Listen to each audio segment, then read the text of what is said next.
Mr. Michael, good morning. Hi, Leo. Can you hear me? Yes, sir. How are you today? Yeah, fantastic. Thank you. Find your sessions very useful. Thank you very much for them. Thank you. We've done this once, and I just thought I'd just ask you for a quick refresher. Yes, sure. So you're asking how you can change the field names, right? Yeah, I think you used the translations feature at Yes. workaround.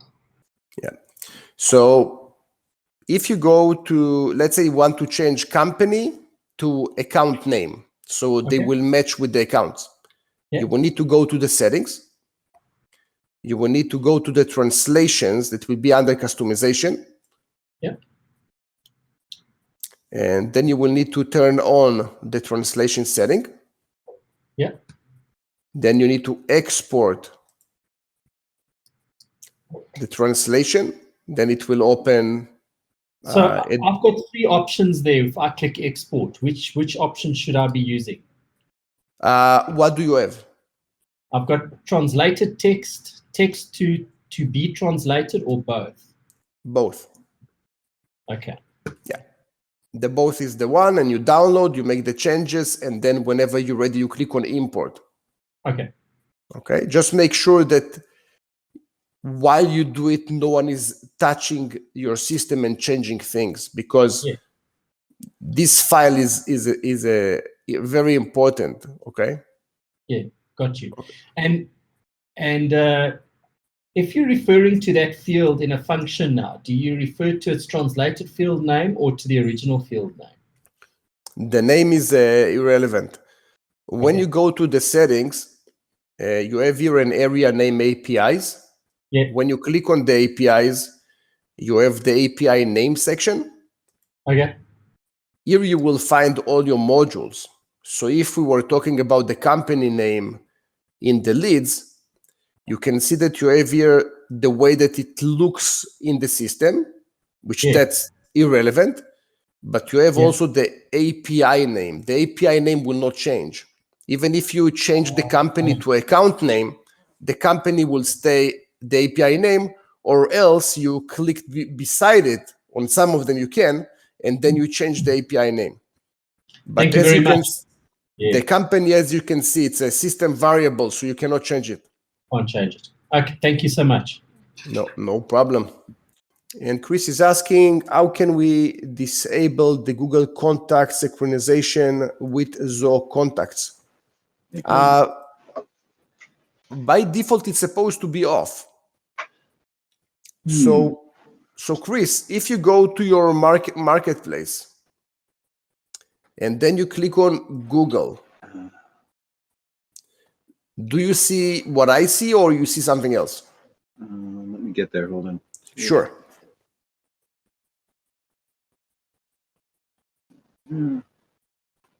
I noticed after watching your permissions class on the lesson that it had it. You scrolled past it and it can be disabled, but it's all grayed out on mine, so I couldn't turn it on or off. So I bet you're taking me right where I need to go. Marketplace, Google.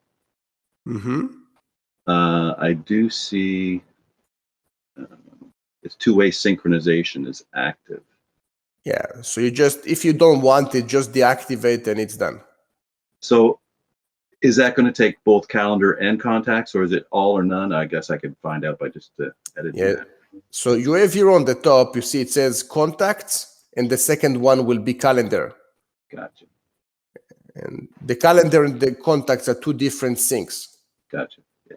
Calendars I can use, contacts are a wreck. There's no point bringing that stuff in. Yep, I agree. I also turned on at some point the contacts sync, and so much garbage went into the system. It was horrible. Is there a good way to get rid of that garbage? I'm now trying to filter through single names, no emails, that sort of thing. Is there a good way to, The way, if you have a small Bible, just take the Bible and start to pray, because it takes tons of time. Yeah, you can't. Is there a way to delete it entirely? And then I exported it and started cleaning it up, and then imported, and I realized I'm probably duplicating things and not erasing stuff, aren't I? Yeah, you will have a nice journey every time that you have some kind of an adventure with data. You pay for it, so yeah, Okay. no easy way with data. Okay, slow and steady, I guess, is the And painful. Yes. yeah. Just a quick suggestion on your woodpecker problem. I don't know if you've taken care of that. The But- wood. Oh, on my roof. Yeah, your woodpecker you mentioned last week. I found the solution, but I will be happy to hear yours. Oh, I just thought that I've been taught that they like to find the loudest sound that will resonate and make the other birds aware that they're there. So if you can some way dampen that or mute it, I think they'll go away and go find something else to bang on. I see. So this is my chimney, right? So it's hollow. This is how you say it. It's hollow, so it's creating like a huge loud noise.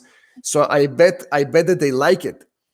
Yeah, But, my neighbor has one, and they have like a metal cap on it, and it'll sit up. The woodpecker will sit on that metal cap and tap it. But if you put something on top of the cap so it's not resonating, they'll probably go away. But what I did because they come at around 4 a.m. This one is insane, right? Because it's going at night. Yeah. So I just prepared like a water hose outside, and 4 a.m. he came, and I gave him a nice drink, and he didn't come since then. He flew away, and that's it. So I didn't see him for like 3 days, it's good.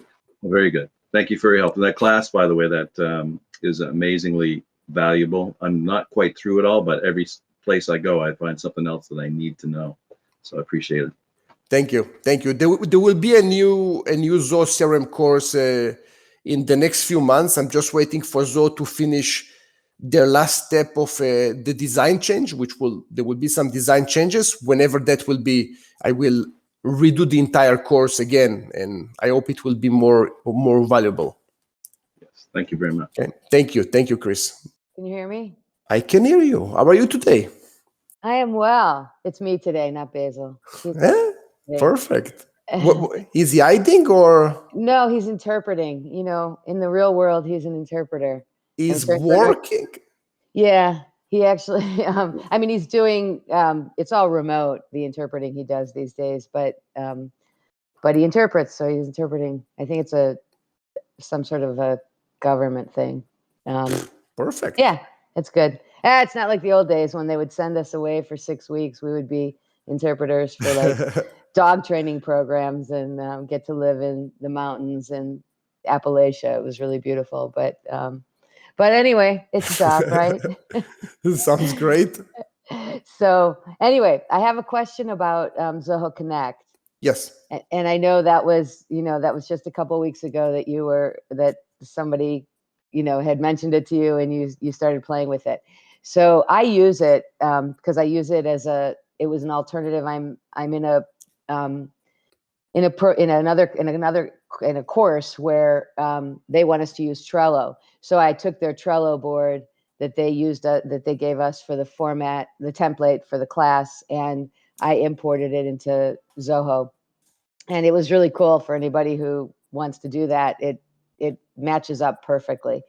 And so I was really excited because I thought, oh, this is such a great way to manage everything I have to do and contacts, the tasks for the contacts, and see them all in one place and then make my own.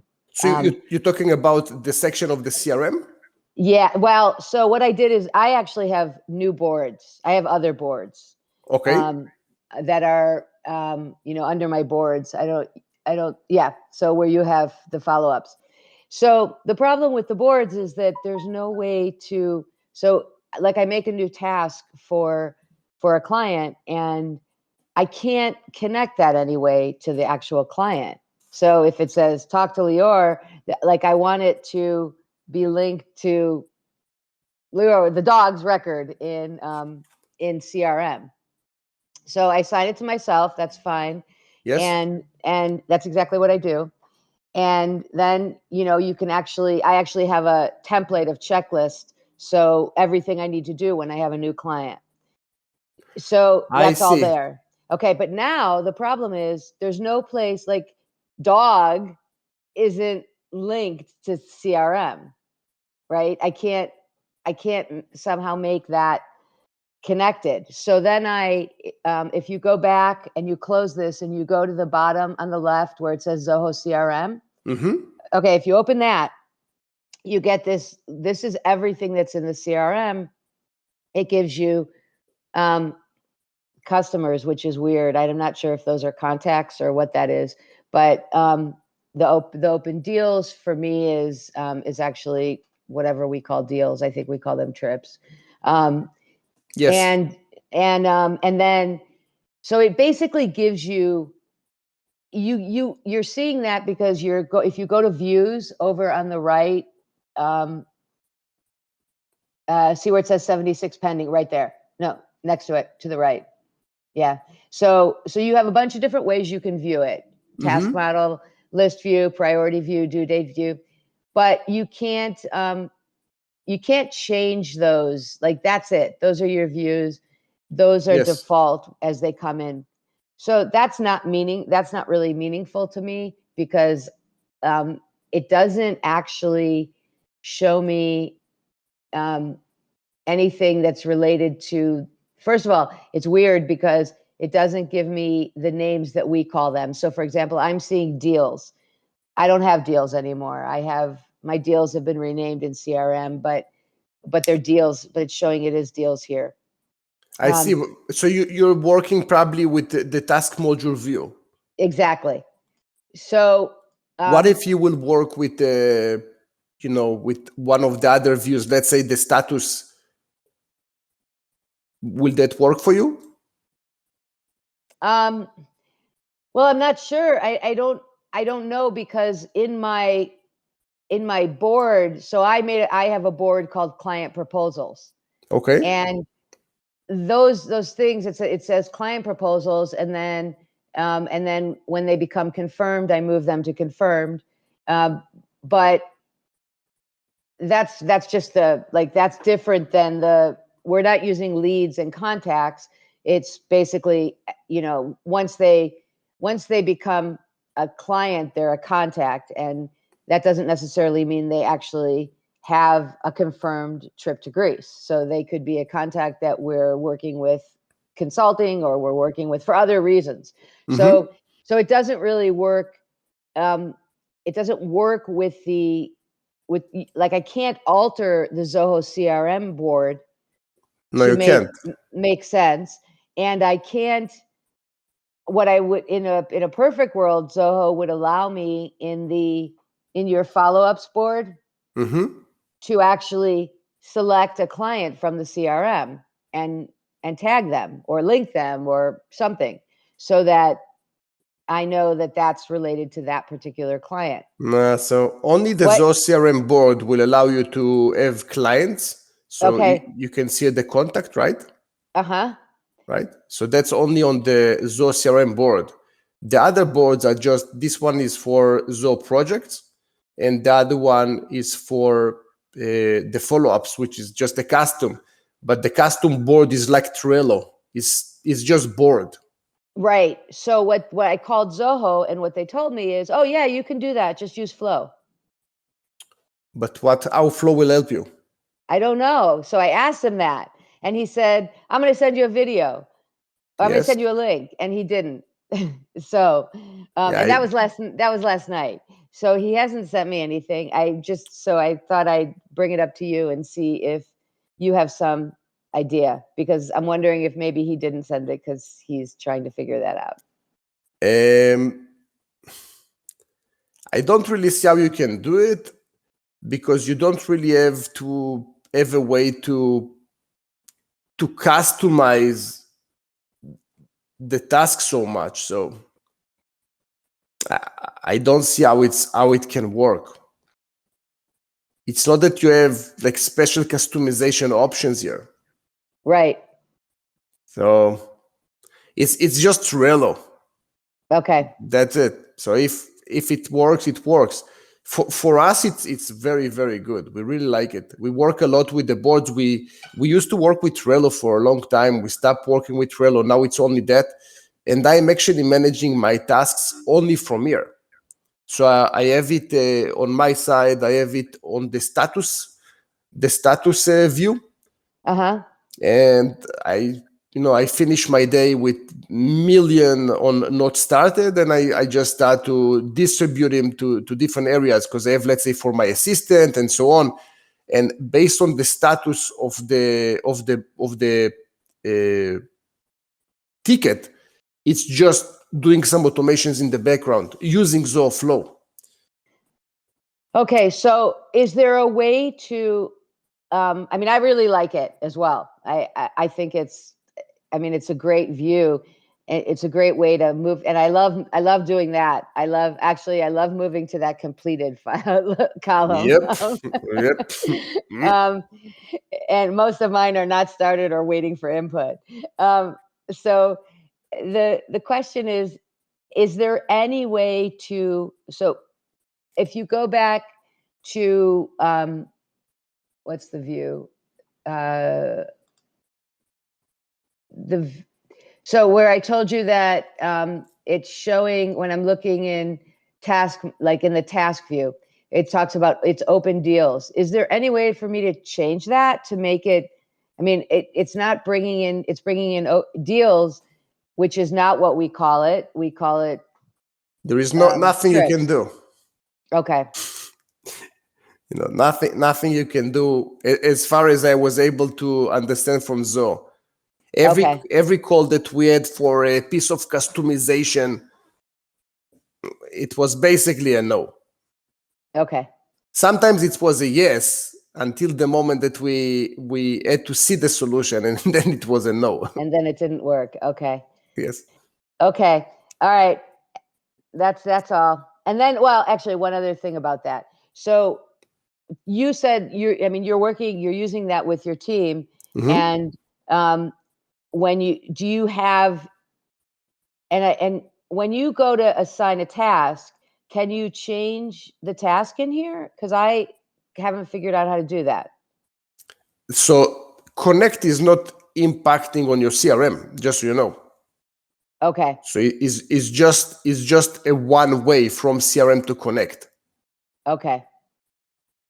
All right. And so I see down there under deals, it gives you the client name and the contact. Okay. Yeah. All right. Well, so you're getting some info, but you can click on it, nothing happens. Right. Right. It's just a view, an easier way to manage those tasks. Okay. All right. Okay. Well, thank you. Thank you. Thanks. Right. Bye-bye. I'm in the middle of a full-scale move to Google Suite and all the third-party apps, services we use, QuickBooks, ActiveCampaign, Asana, Calendly, etc. to Zoho One. Okay, so you're moving everything to Zoho One. Correct. Which is it's a big process, I assume. Yeah, and so my question didn't fit in the chat there. Is too big. So what the specific question is? Yes. Is really having to do with Zoho Mail and specifically my MX records. Is it safe or advisable to point our MX records to Zoho's servers? I've had a couple people tell me not to do it, and that I should either use my domain host, which is SiteGround, or even stay with Google, which I don't want to do. And so basically, am I going to run into problems using Zoho for my MX records? And just for clarity, I've already done it. I'm second guessing myself now, as a couple of people have told me it was the wrong decision. Okay, so right now all your emails go to Zoho, right? Correct. Okay. My company, I have multiple companies. Each one of my companies are the emails are hosted on Zoho. I saw no problem for years. There used to be some mail problems years ago. It's not happening anymore. Again, I wouldn't, put my main communication tool on a system that I don't trust. There are some Zoho applications that I don't like, and I'm not using them. For example, I'm using Zoom to host my meetings because Zoho meetings, it's not that great. It's okay, but it's not great. It's not crisp. So I'm using Zoom. My website is on WordPress and not on those sites because it's not great. ZoMail, I am on ZoMail because it is a good system. Now, on ZoMail, except of being very stable, you also have lots of perks. So you can have some extensions on the right side that you can create easily from an email. You can create tickets, you can create projects, you can create tasks, you can create leads and contacts. So it's all convenient. It's all one system. So the bottom line is, I think that ZoMail is a good system. Otherwise, I wouldn't risk any of my companies and put them there. Okay, thank you. I hope it helps. Yes. Okay. Hello, Chantel. Yes, can you hear me? I can hear you. How are you today? I'm fine. Thanks for doing this again. Absolutely. So what's going on? Talk to me. So I received an email because I'm on Zoho's early release program, and they sent something called client scripts. And when I went to check into it, I couldn't really understand what it does, but I was hopeful that it could help us solve a long-standing problem that we have, which is when we have students that log into Zoom. Currently, we have to have somebody manually check these students in. And so what we would like is a way for our CRM system to recognize that this student has logged in. And so I was hoping that maybe client scripts might do that. So the client script is like that. So let's say that I have here this section. And this section is the street, state, country, city, and zip code. Mhm. Let's assume that I will have here a zip code 12545. When I click on save, there will be a JavaScript that will run and it will pre-fill the country, pre-fill the state, and pre-fill the city. So I can run some JavaScript in the background. It's not something that you can do without coding skills anyway. So I don't know how much. Well, we have help you. developers, so I just was trying to see if I could tell them, like, oh yeah, use this to do this. Now you said that you have in your system, when someone logs in, you want to know about it in the CRM, right? Yes. And where is he logging in? To an external system? Yes, to Zoom. Okay. Do you have Zapier by any chance? Yes. So did you check if Zapier has it as one of the triggers? It not directly. So what we did was look at Integromat, and it has it. So we're building it out there. But I was like, if Zoho had it, then But yeah, so we're looking at Integromat will allow us to do it because it would allow us to get the unique meet and join link. So they're building it out there. I was just trying to see if it was an easier and cheaper way to do it.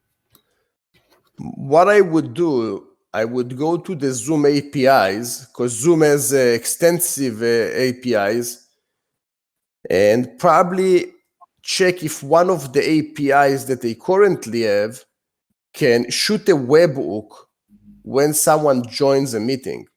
Okay. And then with Zoho Flow, you can create a new flow that is based on a webhook. Got it. Okay. So basically it goes to a specific URL, and then it will send the email, for example, of the participant. Okay. And from here, you're going to update the contact in the system. That's probably what I would do before I would pay more money to more applications. Right. Okay. Right? Thank you. You're welcome. Have a good one. You too. Julia? Yes. Hello. Can you hear me? Hi, Yes. Lior. How are you? Good. How are you? Very good. Very good. Yes. Your class helped me to create that blueprint, so thank you so much. I'm very, very happy to hear it. Very happy to hear it. So are we talking about the leads blueprint? Right, so if you click on your leads, so I have my blueprint window up as well, but if you click on the actual module leads, Okay. and then in your video, when you tested out the transitions on that particular record, so click into a record. Mm-hmm. Now, the stages, the transitions that come up in that top window, like attempt one or missed call, when I click on contacted, a window comes up of the next possible states. Yes. But in your video, instructional video, when you click on, so if you clicked on missed one, Yes. it just does the action, which mine Mm-hmm. does. But I have a window that pops up and it just gets stuck up there and I can't remove it. So I believe maybe I created the blueprint incorrectly, but it does do the action between the step. I just can't get rid of the extra pop-up window. So the pop-up window, and you're not able to pass this buggy window, right? Right, because I'll click on miss two and the next steps that I may have options to click on pop up on the top little pop-up window. Is your system live? Do you have Yes. real information? You have. Oh, so we are building out our CRM in the background, so the information is not, we've removed our records. Would that affect the pop-up window not disappearing? No, I just want to ask if you can share with me your screen, Oh, and then I yes, can. I can. Because Okay. I just don't want people to share screen when they have a real, real information, right? Oh, no, it's fake. Okay, great. We, Thank we you. live fake. That's good. Okay. Can you see my window? Yes. Can you Okay, so show me I the click, problem? yes. So I'm gonna click on attempt one Mm-hmm. and that pops up. Ugh. I know. Ugh. Okay. Let's go to your blueprint settings Okay. and click on. Let's start with a new lead. Click on the transition of new lead, Yes. and let's click on before during. Okay. Let's go to attempt one. The transition of attempt one. Hmm. Okay, so that is not okay, no problem. Let's click on during. Nothing here.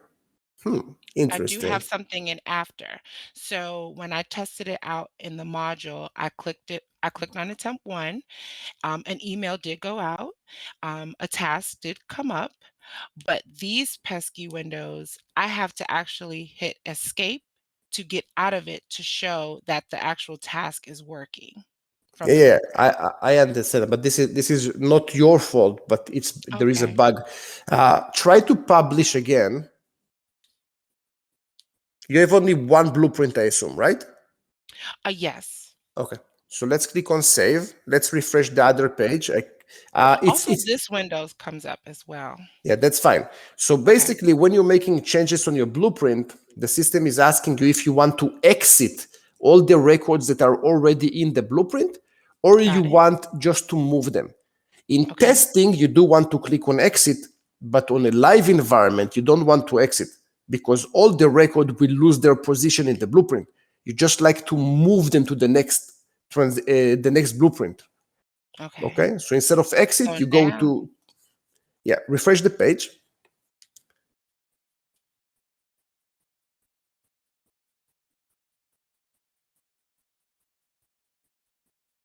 And just change any value on this screen. Let me see. So usually I do this to have that thing pop up so I can see it. Okay, Yep. so if I click on contacted, it still pops up. Yeah, just check with support. This is absolutely the first time I see something like that. Got it. Okay, And the awesome. design is broken. It looks totally off. Okay, perfect. Thank you so much. Mr. Daniel, Yeah, how are actually, I you? informed this week that if you make in a SOA form on a form in Europe, mandatory you need the telephone number. It is not conform with the data protection. So, and Yeah, but the phone is very important for all your activities. So this is what you want to get. And the Frankenstein, he makes this, I don't know how, with the other system. He asks all the details he needs. And Mhm. later on, if the condition is phone number is empty, it asks you forget to put here your number. So it gets to a second form. Nice. And he said he has like 50% of the people that had initially empty, then they put there the number. And I think this is a good tool to make it like, oh, you forget it. Wow, that's crazy. All the new rules, it's insane. That's crazy. And that's only in Europe, right? Yeah, I heard the first time about it, and it's like, come on, hey, you don't have to subscribe or to speak with me, but if I have the condition that I want your telephone number, I'm not Vodafone. I will not, mess you up. So It's yeah, insane. The world is going crazy. yeah. Do you have anything else, my friend? No, but you have a solution to get in from one form to the next question. You forget it. From one form, I can push you from one form to another form if you like. Yes, something like this. Yeah, so if you go to a specific form and you go to, it will be in the rules, no, in the settings. So in the settings, you will go to redirects and then redirect to, and you can go to another form. Okay.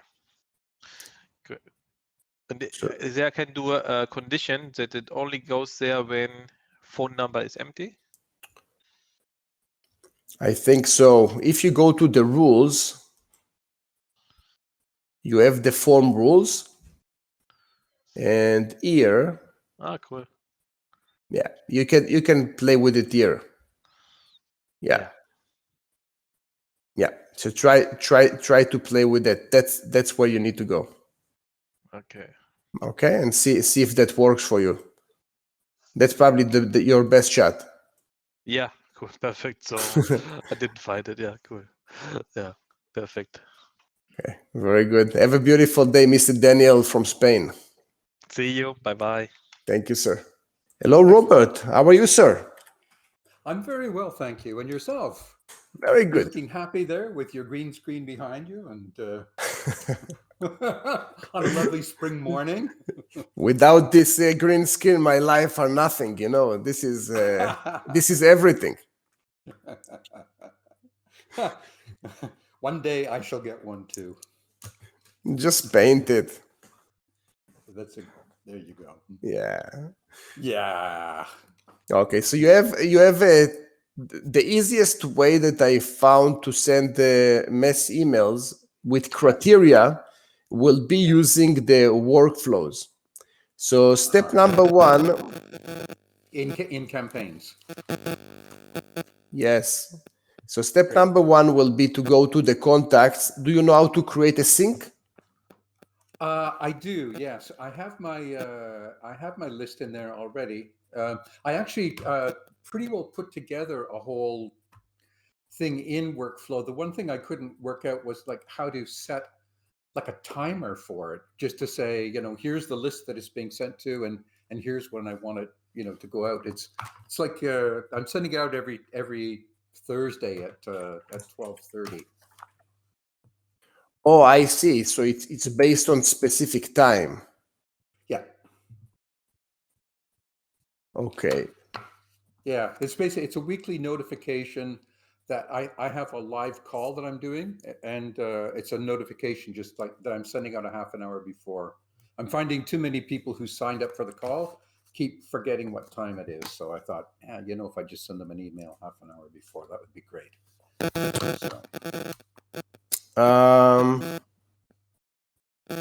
So this guy, but it's not recurring. That's the problem. So you can set a specific date, and in this date, the email will be sent. Mm-hmm. But it's not recurring. How many people supposed to get this email? At the moment, it's what is it? I think it's like 18 people. Will you have thousands? Hopefully, eventually, but literally, this is like my first run on a program that I'm looking at having more people in eventually. But like what I've been doing up to now is I've been doing everything by hand, like putting together an email and sending it a half an hour before, and I want to find a like a less handcrafted solution. You can go to the calendar section. Yeah. Okay, and let's say weekly email. And you can aim it to a specific list. And if you have a segment of specific people, whatever, you can just aim it there. Yeah.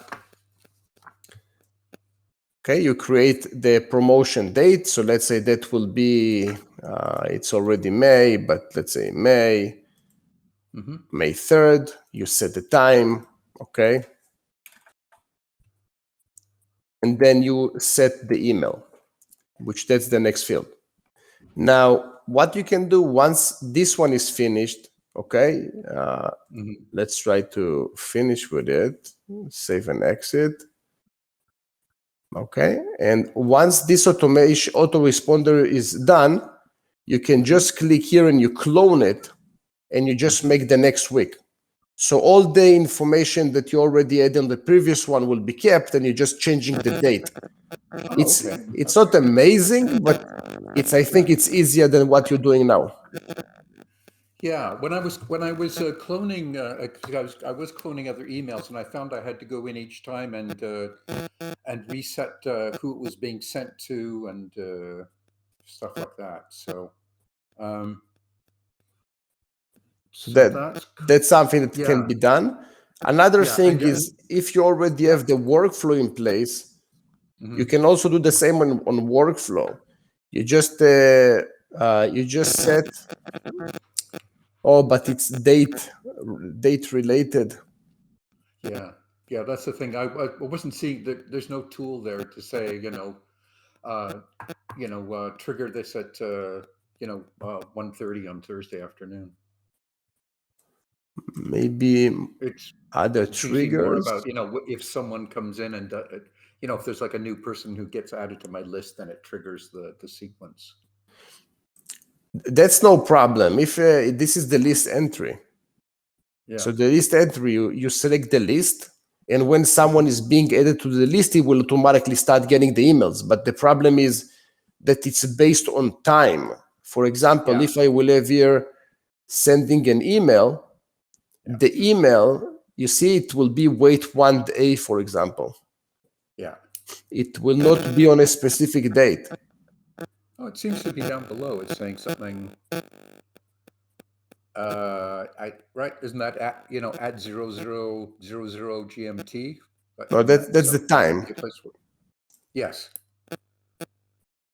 So it can do, let's say, 1 day, right? Or hours, but you can't say Wednesday 5 p.m. Ah, right. So this is where I'm struggling to see how that can work for you. Yeah. So the other one, the calendar, will be the one probably to work with. Yeah, that's the solution I'm using at the moment.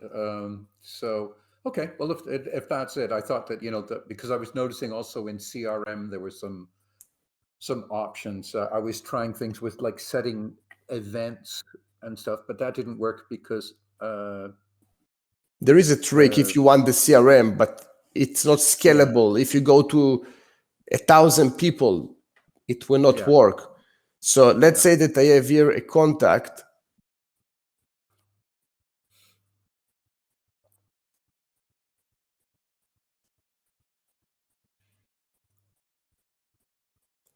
I will have here a datetime field. Yeah. And I will just call And it there's send weekly reminder. Mhm. That's step number 1. Yeah. Okay, Yeah, and I could see this. Yeah, there'd be a problem with this already because there's I'm looking at over time that there's going to be some changes. There'd be some new people being added into the list and other people who would be leaving. I need that part to be more dynamic. So it wouldn't be a matter of me going in and changing individual records.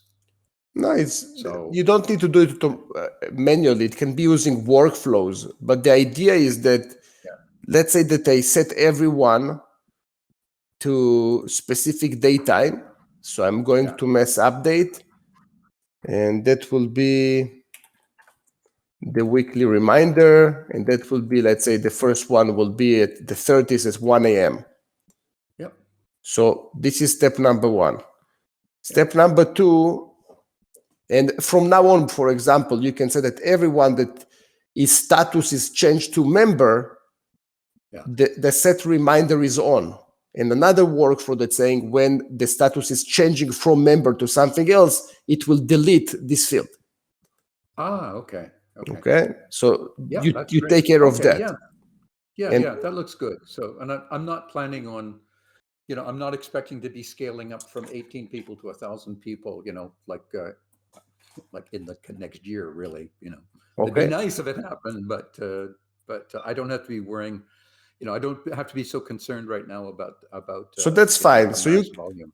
you can do that, and the system that is going to deliver those emails, you basically go to daytime, and then you do it on the weekly reminder. Yeah. Okay, you send it to all the contacts, for example, that the membership. Again, I don't know specifically what you have there, but you have some kind of a condition. Yeah. And one, you're sending the email, okay, and whatever email that you choose. And the second one that is very important, we call it reset the weekly reminder. Yeah. And you do the weekly reminder today plus 7 days. And then it will change it from the 30 to the 6th. Right. And every time it will just push it to 1 more week. Right. Okay. So I just at when everything ends at some point, then I just turn that off and happiness reigns. Yes. Fantastic. Okay. Yeah, that looks very simple, actually.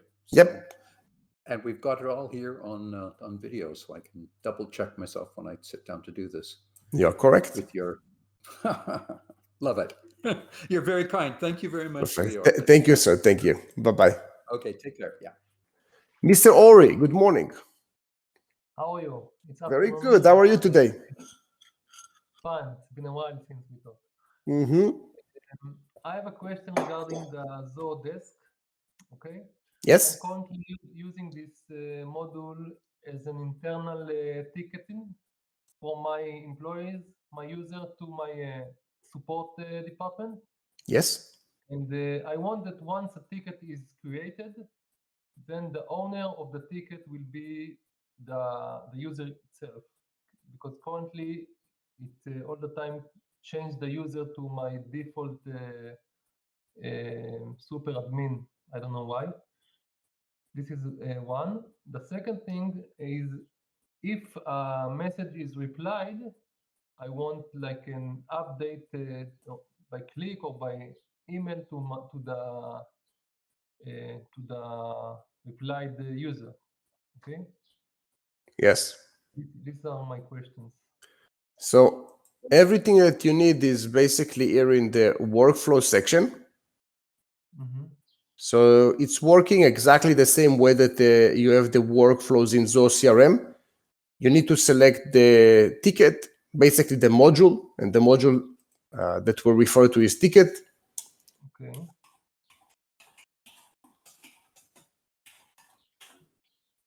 Then we go, and by the way, I think we even don't need to do that. If you go to the notify section, Notify. yeah, you have here the agent notification. And one of them is when someone respond. So I see. Receiving a ticket reply. yeah, you just turn it on, and you can do it with SMS and email as part of the system. SMS is the click system. No, SMS is like SMS. It's a real SMS system. Okay. So you can do it with both as out of the box without complication. If you want click, it will need to be. No, the- it's okay. Yeah. Doesn't really matter. Yeah. And So- what about the owner of the ticket? How do I Yeah, so- assign it to the creator of the ticket itself? The creator of the ticket? Yes. It's Uh, the user, not the one of my clients, but the creator. One of my users is actually creating the ticket. The system is really built for outside to inside. So its contacts and accounts will be the people that assign to it, right? Yes. So no answer for that. Yeah, you see, you have here the contact and the account. This is how the system works. Maybe just add the relevant people as contacts and accounts in the system. And then whenever they will send emails to the system will know how to match them properly. No, but once I open a ticket, I want to know which is the relevant client, because the client, the problems come from my customers, from my clients, okay? But the ticket is created by my users, by my employees. But that's fine. So if the contact, for example, the problematic client, Okay. it will be this guy. So you just select him. Okay. That's it. But if you go down, you see the ticket owner is in this case, I don't know if it's, Yeah, I don't have many people. It's a test system, right? okay. So it's just, so let's say Joe is the owner. So okay, now if you submit this ticket, you Mhm. will see that it will change the owner to your default super admin or something like this. So Joe is not the super admin. Lior is the super admin. Okay. So if I click on submit, Joe is the owner. Assigned to Joe. So why in my system it doesn't work the same? Probably have some kind of a workflow rule that is overwriting the permissions or something like that. Hmm. It's not supposed to be like that. When the ticket is created by someone, it's staying like that. It's not changing. I remember the problem. I want the if it's possible to automatically change in the creation of the ticket, automatically change it to the user. Okay. Which user? For example, Joe is now logged onto the system. Mhm. And he creates a ticket. So I want the default owner is always the super admin. I want the default owner to be the creator of the ticket, because It's not true. The default one is the person that is logged in. If Joe was logged in, Joe would be the default user.